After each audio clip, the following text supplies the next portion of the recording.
Hello, it's me, it's Seb, coming to you from a little town called White Rock, just north of the US border and on the west coast of Canada, because that's where I live now, for the time being anyway. This is what I've made up for a shelf so far. Ignore this stuff for now because I'm going to show you what I brought from Ireland and the UK all the way over to North America. I'd never been in North America before, it's very exciting. But yeah, let's just go through these books one by one. So I have Fabulas Orales, Aymaras, which is a bunch of fables and short like kind of fairy tales from indigenous people from Peru and the Andes, which a friend gave to me. I'm very excited to finally start like practicing Spanish and get into this. Then I have Zama by Antonio Di Benedetto. This is Argentinian. You can see was on offer in Waterstones in London, and it was actually, I forgot to mention it in my list of things I bought last year, but this is something I bought last year because I saw the film and it was a good film. I liked the film, but more than the film itself, I really like the premise. It's about this, it's in the colonial times, it's what they called conquistador. It's about a conquistador who's gone to Argentina and he hates it. It's like the bureaucracy there and the heat of the jungle, and he just wants to go home to Spain, and like it's kind of hellish. And that dynamic of being a colonizer in the country, like the first settler, but also like, you know, having an absolutely terrible time. I don't think I've read that story or heard that story really for Latin America, for the conquistadors. Usually my image of them is just like kind of butchering people and spreading disease and all that stuff. So for like a kind of alternative and interesting take, I really like the premise and I'm really looking forward to this. This is meant to be like a kind of modern classic, apparently. I don't know how modern. Then these two go together. This is a little book I picked up in Lima, Los Premios by Julio Cortázar. And then this is the English version of it, which I finally found in Dublin many years later, because my Spanish isn't really good enough to read it. But it's about a bunch of people on a boat. They win a lottery. I think also in Argentina, they win a lottery. And then for like a kind of luxury cruise, but they don't know where they're going. And then the boat, like kind of, I don't know, things happen on the boat, and like there are people from all walks of life, and you know, sort of people stuck on a boat. It sounds like a great kind of setup for me, and it's one of my favorite writers. So yeah, like having the English and the Spanish, I thought I can finally kind of read them alongside each other to get like the very full Premios, I should have said it's called the winners in English, experience by having like kind of the dual language thing, see if I can manage that. Then I have A Little Devil in America, which was kindly gifted to me by Steph from over at Time to Read, I'll link that channel down below. Really looking forward to this, and I couldn't bear to leave it behind in Dublin. Subtitled In Praise of Black Performance, and I think it's sort of like focusing on Black cultural like kind of expression and arts in the United States. So it's non-fiction, but I don't know, the way that Steph described it made it sound like absolutely fascinating. I'm really excited to get to that one.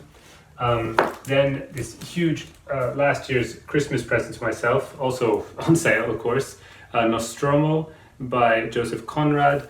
I think this is also set in colonial times, and I think maybe in Latin America, but like honestly, like my big draw for this is the title. Nostromo is the spaceship from Alien, but like it's a big classic that I've always meant to get to, sort of for that reason. That's one that I've wanted to get to for years and years and years, and it's nice having just a big chunky classic that you don't know anything about, and it's about a boat. Like Nostromo is the name of the boat, I think, so it's, you know, another boat classic on my shelf. Like, what more do I need?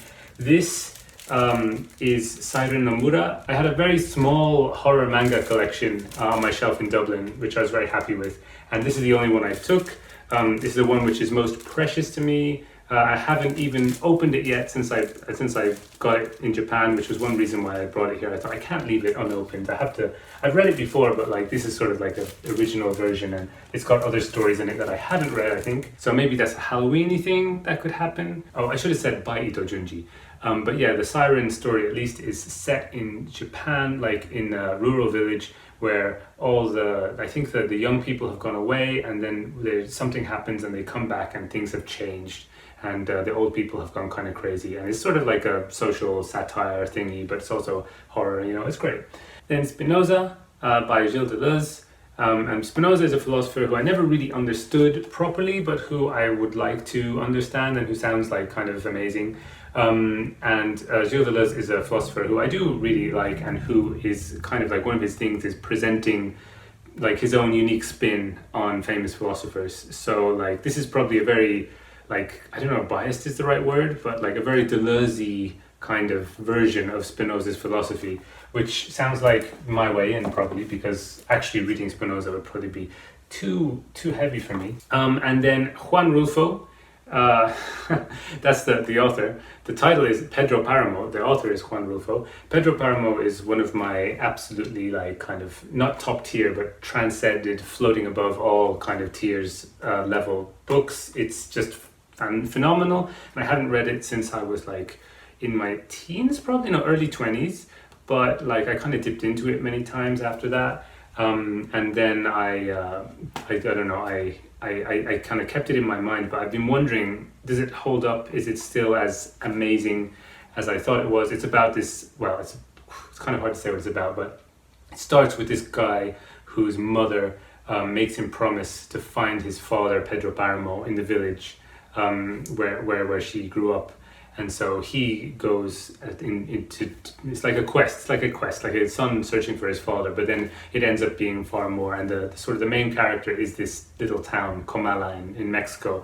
And this is a dry, kind of hellish, nightmarish, lots of ghosts. It's a ghost town kind of novel. It's perfection. And I started reading it again on my birthday as a reread, and so far I'm only like 25 pages in, but as you can see it's really small, it's only 122 pages.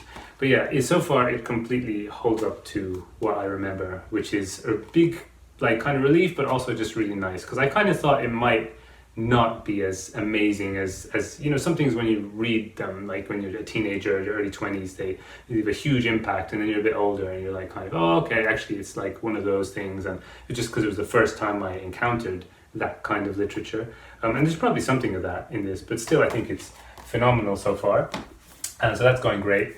This is Beautiful World, Where Are You?, which I started reading on the plane. It was my airplane book. I wanted sort of something like this, like a kind of a page-turnery kind of book that I could read on the airplane. So this is Sally Rooney. It's about 4 friends. Well, no, they're not really 4 friends, but 4 people whose lives are interconnected. The main characters are 2 women who exchange emails, and then the other side characters are the 2 men that they're both involved with. And it's about relationships, sort of a millennial novel. It's I'm like, I don't know how far, like 2/3, no, maybe 3/4 of the way through, and it's so far not as good as Normal People, I think, but I'm enjoying it, and I kind of want to put my thoughts in order when I've actually finished it, and I'll let you all know about that, of course. So that's 10 books, the 10 little books that I brought over, apart from like notebooks and like the textbook and stuff like that. 5 out of 10 are Latin American, which is interesting, even though one of them is kind of doubled, right, because it's just the English language version. But yeah, that wasn't intentional, but yeah, somehow I ended up like embracing my Latino side here. But I got a bit of Irish in with Sally Rooney, so that's cool too. Anyway, that's all I'm going to say for now. I think I'll leave the library stuff for maybe another video. We'll see how that goes, and maybe the setup will change. I don't know. It's just, this wall has got like this handy little nook in it which goes all the way around actually the bedroom. So that's quite nice, because I don't actually have a shelf, you know, I don't like a physical shelving cabinet thing. I just have this nook in the wall, but it's kind of perfect, I think. It just means I have to stand up for videos, which is nice. It means I kind of move my arms a bit more than I did before. Anyway, that's all for now. Just a quick little update on my life and my shelf. Let me know if you think my decisions were wise in bringing these books, or if you think I desperately need to add an 11th book, whatever that may be. And I'll chat to you in the comments, or catch you in the next video. Bye bye.